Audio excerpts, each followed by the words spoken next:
beautiful soul! Welcome back to my channel. This is my channel. I'm from Japan, Kabayan. Pisces. This reading is for you, August 2026. Maraming salamat na sa aking subscriber, new subscriber, cross-watcher, at sa mga bagong pasok dyan. Welcome na welcome kayo sa bahay ni Ate Aimee. Salamat din sa nakatabalang puso yung mga comments, sa mga nagpa-personal reading. Marami pong salamat.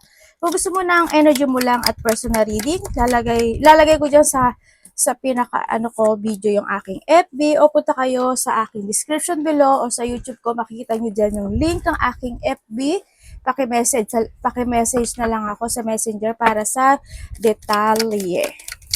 General reading, hindi mo to personal reading ha, energy reading tayo. Vice versa. Para kay Pisces. Okay, maaring connected ka kay Aries. Tingnan natin. Teka lang. Inayos ko lang yung manggas ng ano ko. Okay, may tao na matigas ang ulo at medyo agresibo. Maybe ikaw or someone who's connected sa iyo. Sa iba sa inyo is, maaring ito is a part of your family. Kasi also may family tayo, no? Nandito yung pag-aaruga, pagmamahal, at nandito yung nest kasi, no? Yung napaka-emotionally secure kapag dating sa iyong pamilya. Nandun ka sa point na kailangan na gusto mo okay sila, ganyan basta mga ganun sitwasyon. Pero maaring ilan sa kanila matigas ang ulo at medyo may pagka-agresibo. No? And also, meron kang candle, o pwede kasama ka rin dito sa kairam ha. You will be shown the way. Magkakaroon ng mga sign. Mag-focus kayo sa mga sign ha.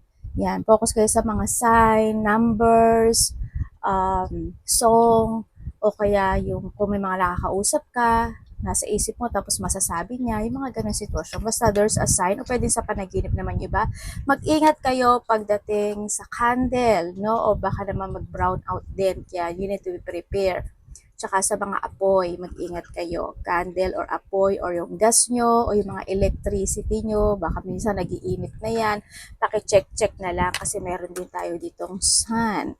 Happiness and well-being, magkakaroon ng mga kasiyahan o makakaramdam ka ng kasiyahan o meron kang gagawin o na sitwasyon na magiging masaya ka, no? O may ginagawa ka na magiging masaya ka, or mga tao, diba, na makakasalamuha mo. Celebration, fun, enjoyment, pwedeng nahandun sa point na yun kasi may mga celebration, fun, and enjoyment, may mga magchichill-chill dyan, lalabas, kakain, or mga kung ano mang isi-celebrate at happiness na magaganap. Congrats. And younger man. Dealing or relationship with a younger man. Pwedeng itong lalaki na to is ikaw. Kung hindi naman, pwedeng siya yung matigas ang ulo. Diba? Siya yung medyo agresibo. No? Or maybe sa mga taong makakasalumuha mo. Yan. Kung baka magkakaroon ka ng connection sa mas bata sa iyo o connected ka sa kanya, journey either physical, mental will leave you wiser at the end. Ngayon, maraming pagsubok o mga pagsubok na dumating sa iyo o may darating pa, no? Actually, kasi elephant ito. Ibig sabihin, yung mga pagsubok na yon is, yun yung magiging pinatatatag ka niya, no? Magiging more on wiser ka at the end situation. Parang alam mo yung point na parang hinahanda ka niya sa sitwasyon or you need to be prepared, no? Kasi with the elephants, kasi merong situation na kung nangyari na noon, muli itong magaganap muli ngayon. Don't become immature with a younger man. And syempre, be more on matured kasi siguro may challenge na darating sa'yo. O kaya, syempre, be understanding sa mga tao na medyo may pagka-immature. Ganyan, kasi andito sa elephant, mag-aandun yung maturity ng elephant, di ba? Yun ang nakikita ko, no? Yan. Huwag patolero at patolera. And may dealing or relationship with the younger. Pwedeng isa ka dito or pwedeng ito is kapatid mo, anak mo, magulang mo, karelasyon mo, or maybe connected sa sayo. No? Pwedeng itong dalawang ito or isa sa kanila, maybe, or family member na medyo may pagkamatigas o agresibo, pwedeng nando sa point na yun. Or pwedeng isa sa kanila is magkakaroon ng mga pasasalamat, papuri, or celebration. Baka sila yung mga kasama when it comes to celebrating something. Enjoyment, may having fun, di ba? And meron kang love. Sa iba sa inyo, syempre we have the family din kasi It's just situation na syempre you give your love talaga pagdating sa iyong pamilya, no? Yun ang nakikita ko dito. And syempre sa iba naman sa inyo is may mga tao or may tao na magbibigay sa'yo ng pagmamahal. Syempre huwag mo kakalimutan yung sarili mo din dito, ha? And exciting event. May mga exciting event na magaganap o mangyayari. Kung saan man yan, ng aspeto ng buhay mo, physically, emotionally, spiritually, trabaho, pera, vacation, bakasyon, arte ni ate. No? Kung saan man yan, mga exciting o makakaramdam ka ng excitement. Okay? Feeling tied down and frustrated. Patay tayo dyan. Okay, ito hindi naman ito nawawala sa life eh, no? Yan, siguro sa trabaho mo, sa isa sa kanila, sa dalawang tao na tong mas bata sa'yo, or pwedeng isa sa kanila, or pwede rin naman sa mga tao immature, o kaya sa iba naman sa inyo is mga taong connected sa'yo, syempre. No? Medyo ano ka lang din, ingat-ingat ka lang din. Baka kapamilya din kasi yung iba. Energy ni Pisces.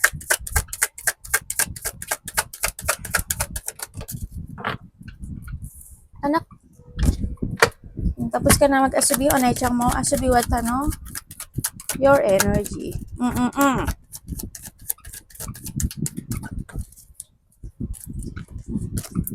Ay, anak, gumin. Oh, you have that 10, no? Okay, when it comes sa yung energy,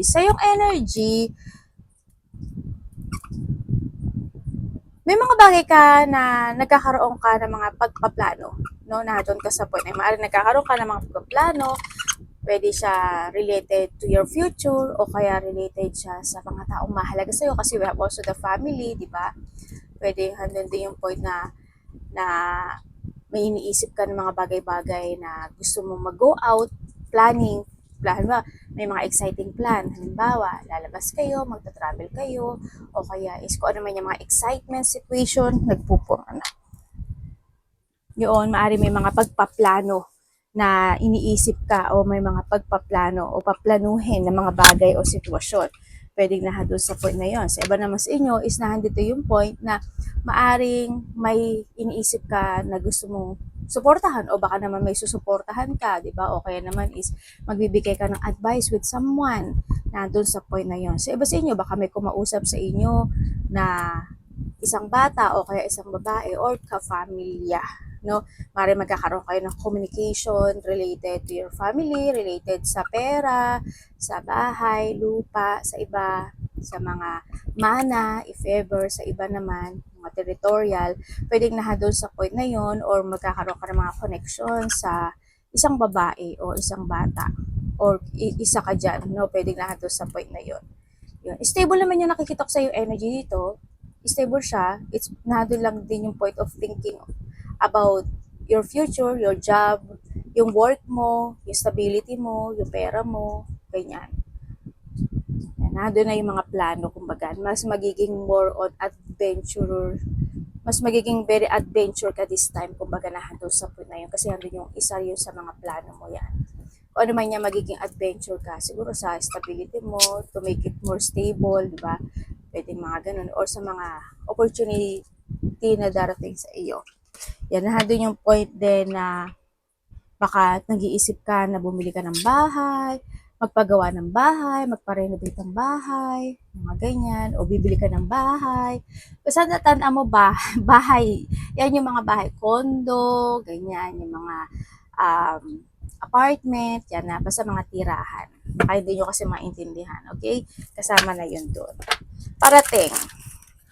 O baka naman nagtitinda ka, ganyan, nag-aalok ka, parating kay Pisces.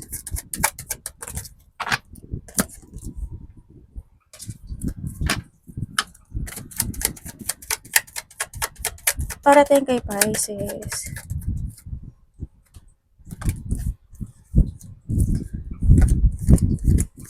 Uy, dalawa yung star mo. Oh. Okay, parating sa iyo. Parating sa iyo magkakaroon ng union, no? Magkakaroon ng union, pwedeng sa kapamilya, man yan, or sa iba sa inyo is connected to sa iyo. Syempre, kasama sa trabaho, mga ganyan. And then also, parating sa iyo is papers and documents.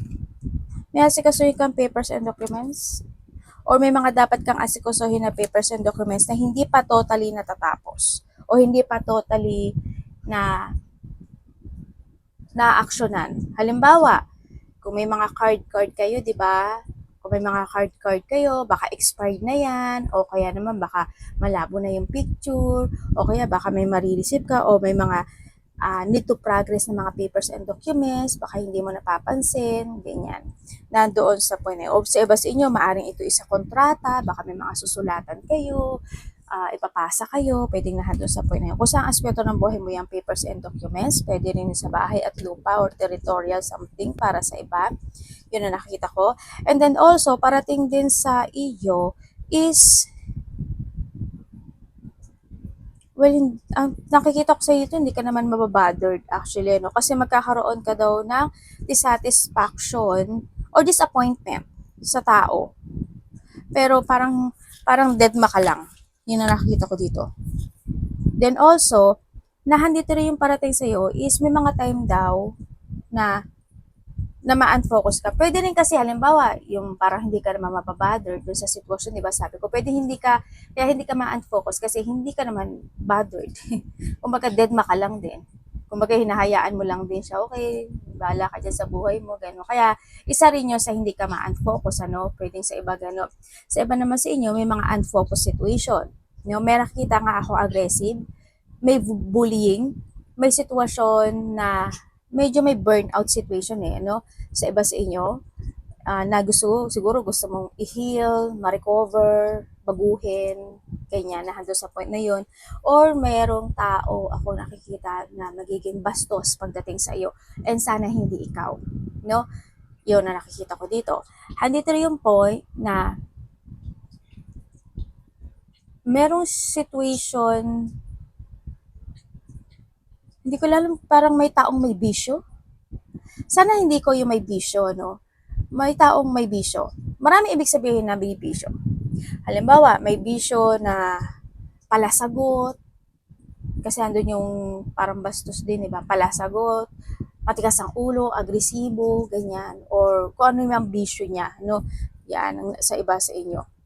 And then also, meron ako nakikita na may sitwasyon daw na mapipiling trap ka. Yun.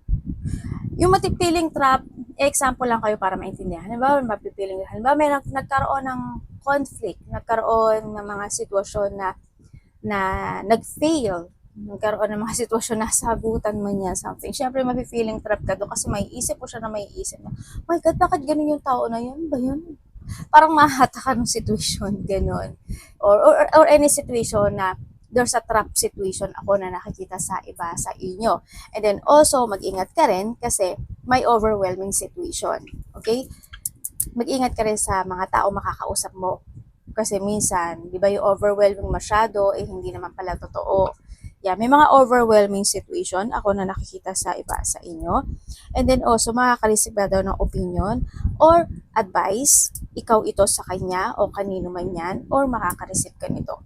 Handito rin yung point na may taong hihingi sa'yo ng tulong or ikaw ang hihingi ng tulong. So, nakikita ko dito. Pwede by the text message or kung ano man yung call, text message. Basta may ganun ako nakikita kasi sa iba sa inyo. May gusto mag-apology, ano? May tao nagsisinungaling. Tapos may gusto mag-apology. Yun ang sabi dito. Ang dami mo namang 10. Meron kang 10. Pero dalawa kasi siya, pareho lang siya. Bali, dalawang 10 siya. Yun ang parating sa iyo. May offer, no? Okay, wait a minute. May offer sa iba. I don't know kung ano yung offer nito. Sa iba dito, may offer. Ikaw ang mag-o-offer? Maybe ikaw ang mag-o-offer or may mag-o-offer to change something. Parang ganon. Yun ang nakikita ko dito. O kaya naman, basta may offer. Pwedeng offer na yun, pag-iisipan mo talaga siya. O kaya, titimbangin mo siya, kung tama or hindi, mga ganun. May offer ako nakikita eh. Dapat iwasan. Sa iba naman sa inyo is nandun yung point of material success, wealth, prosperity, kaya kasaganaan, mangyayari. Yun. May matanda nga ako nakikita eh, sa iyo eh. Siguro yung matanda na yun, either your relatives or magulang mo, either binibigyan mo siya ng suporta or ihingi siya sa'yo ng suporta or sinusuportahan mo siya. Ganon. Or maybe vice versa, sa iba naman ano talaga yung full of support mo pagdating sa pamilya mo. Dapat iwasan ni Pisces.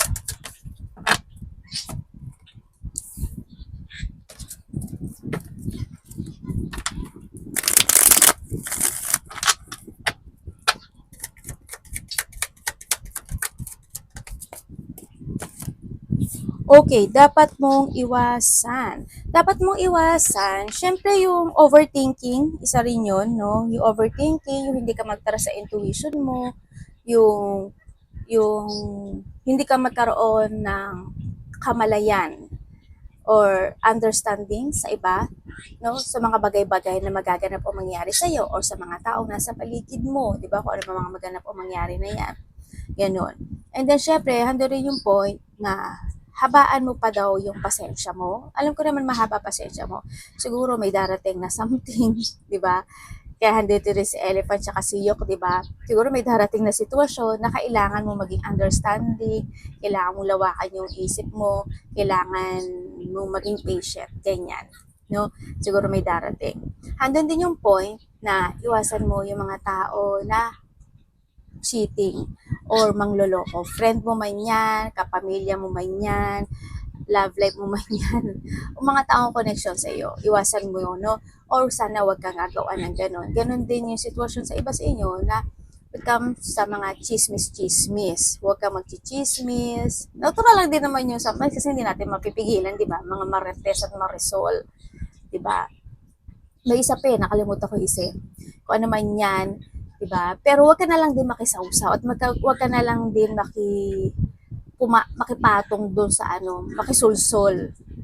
Diba? Iwasan mo na lang din yon. No? Kasi hindi rin makakagod yun. Okay, iwasan mo yung mga sitwasyon na pwede ka ma-prostrate talaga. Halimbawa, ano ba yung pwede na, ano ba yung sitwasyon na yun? Halimbawa, sa pera, napaka-overspending mo, ganyan-ganyan, hindi ka gano'n nagtitipid, ganyan. Kung isipin mo, minsan lang naman ako gumastos, okay lang naman yun. Pero balance lang din, control. Tapos after na, mapuprostrate ka kasi kulang na pala yung budget mo by the next month, diba? Yun. O kaya yung mga frustration, marami ibig sabihin ng frustration, umiwas ka sa ikaka-prostrate mo. Yung mga patolera, ganyan, umiwas ka doon. O kung makisawsaw ka, mapuprostrate ka lang, madadamay ka sa sitwasyon. Yung mga ganun, diba? Syempre, handun din yung point na sometimes bigyan mo rin daw ng time yung sarili mo.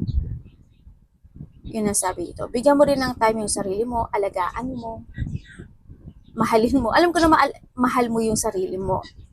Ang ibig ko sabihin is, yung iniinom mo, kinakain mo, make sure na hindi mo napapabayaan yung sarili mo, okay? Na kumakain ka na mas maraming gulay than sa meat, mga ganun sitwasyon. Basta more on balance ang sinasabi dito. Yan. Baka iba sa inyo, medyo lumalaki na rin yung tiyan, lumulubo yung tiyan, taba-taba dyan, di ba? Ingat din kayo, no? Sa iba sa inyo. Para iba sa inyo, iniisip nyo na gusto nyo na mag-exercise pero hindi nagaganap o nangyayari, no? Ganyan. Lalo na kung medyo busy kayo or night shift kayo, di ba? Ba dito maanghang yung tiyan mo? Maanghang yung tiyan mo, maanghang. Mananakit ba yung tiyan mo? Iba sa inyo siguro may mga pananakit ng tiyan? Sikmura, baka may kinakain ka, di ba?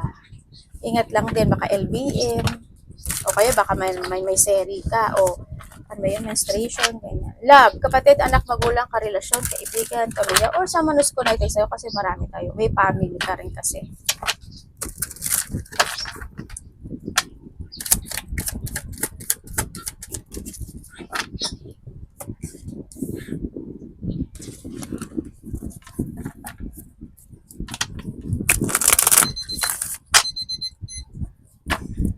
Love.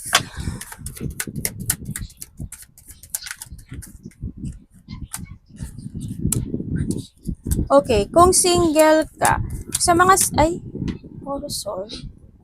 Sa mga single dyan, pwedeng may nakakausap na kayo.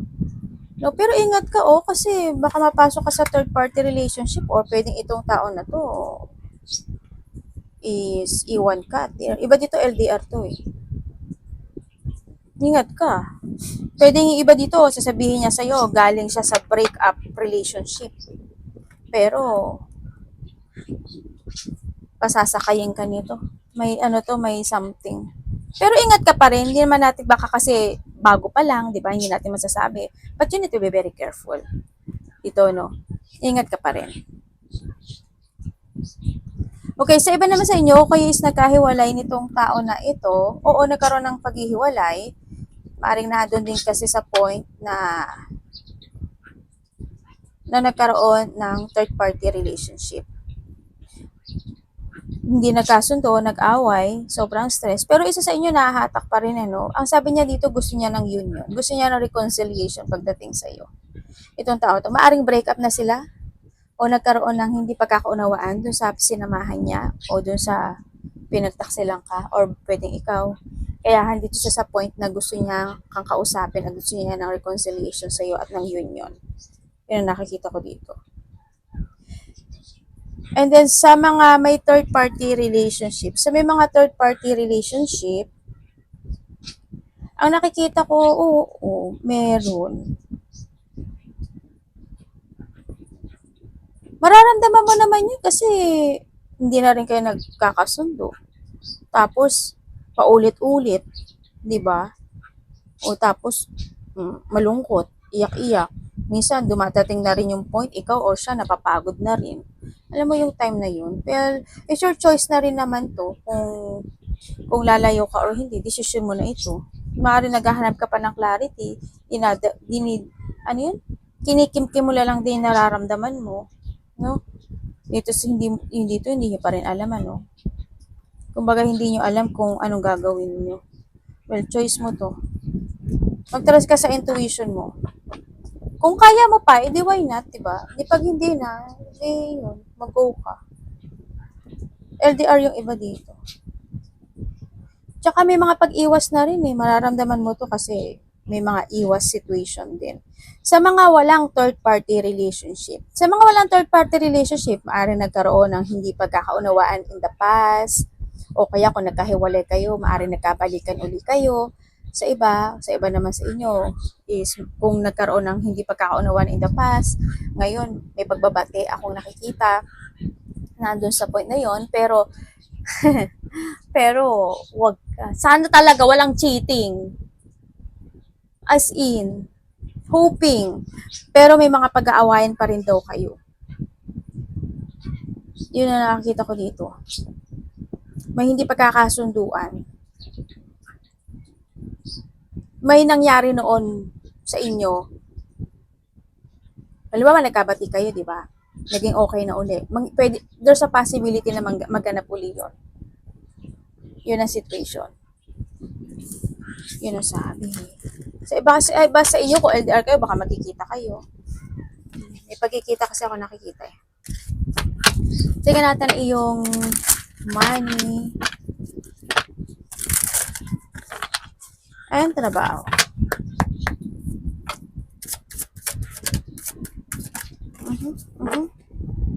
Panalo naman to. Ano?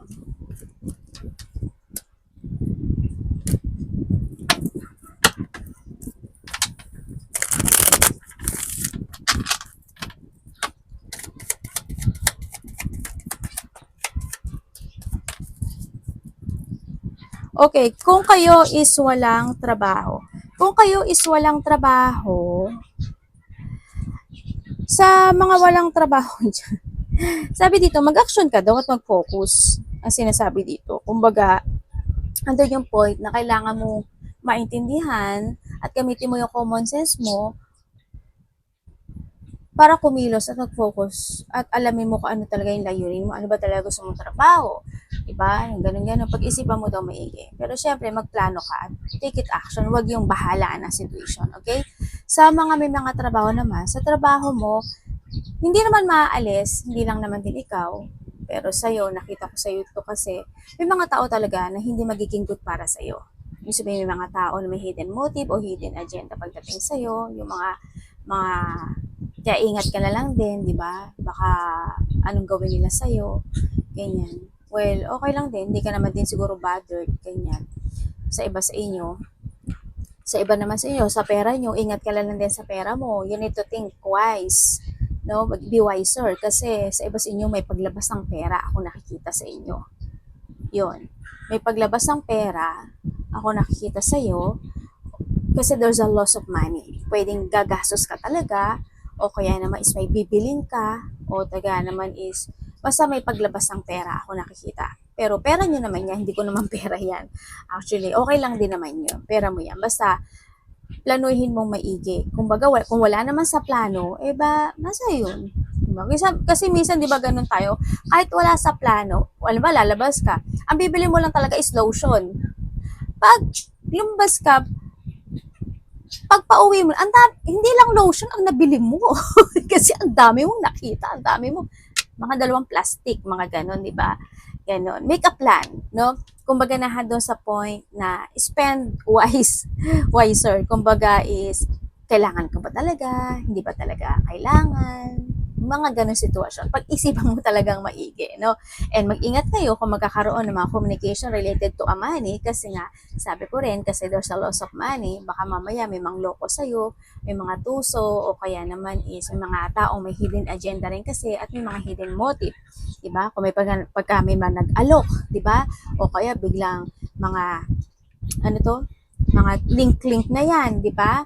O kaya kung may mangungutang, di ba? Kung may mga nag-uutang sa'yo, eh hindi ka pa ngayon niya mababayaran. Okay? Sa iba sa inyo. Kaya baka takbuhan na rin kayo niyan. Kaya wag na lang din kayo magpautang if ever. Basta mag-ingat kayo pagka pera na pinag-usapan. Well, nasa sayo yun. No, nasa iyo naman yan. Pera mo yan. But be careful. Arigato naman, say God bless.